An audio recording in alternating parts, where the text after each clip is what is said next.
si ndio? Mimi niko na ujumbe kwa wale watu wanajaribu kushindana na mimi. Mimi nataka niwaambie wale majamaa, ya kwanza, tafuteni sera, tafuteni maono, tafuteni mpango, tafuteni agenda, ndio mulete kwa hao wananchi. Hao wananchi wako na akili, watapima, wataweka kwa mizani, watajua ni nani yako na agenda, nani hana, ama namna gani. Hata kama mumekodeshwa, hata kama mumelipwa, hata kama mumepangwa, hata kama mumekubali kuwa vibaraka, at least musijiaibishe. Tafuteni, hata kama mumetumwa atienda pinga SHA, enda pinga barabara, enda pinga housing. Hata kama umetumwa kuja kupinga, tumia akili bwana, usijiaibishe. Tumia akili kidogo. Wacha kuonekana wewe ni kibaraka. Hata kama umeambiwa kwenda pinga housing, usikuje kusema ati shida ya housing ati ni kwa sababu kuku haiwezi kupandishwa kwa stairs.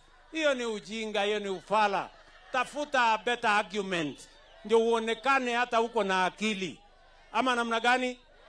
Ama hata mwingine alienda akaulizwa, akaambiwa, wewe siku yako ya kwanza kwa ukipata kuwa kiongozi ni gani? Ati mimi nitafutilia mbali SHA.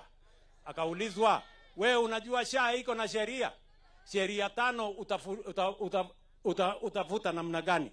Akaanza kutapatapa hapo, Unajua sasa wewe my friend, hata kama umetumwa, hata kama umekubali kuwa puppet, hata kama umekubali kuwa kibaraka, hata kama umetumwa kuja kupinga SHA, tafuta vijisababu kidogo ndio uonekane uko na akili. Wacha kuja kujiaibisha, unaonekana mtu fala kwa sababu ukiulizwa wewe unasema SHA ifungwe. Uko na replacement, uko na alternative? Hana. Sasa una alternative, huna argument, na umetumwa. Hata kama umelipwa pesa ngapi, jiheshimu bwana.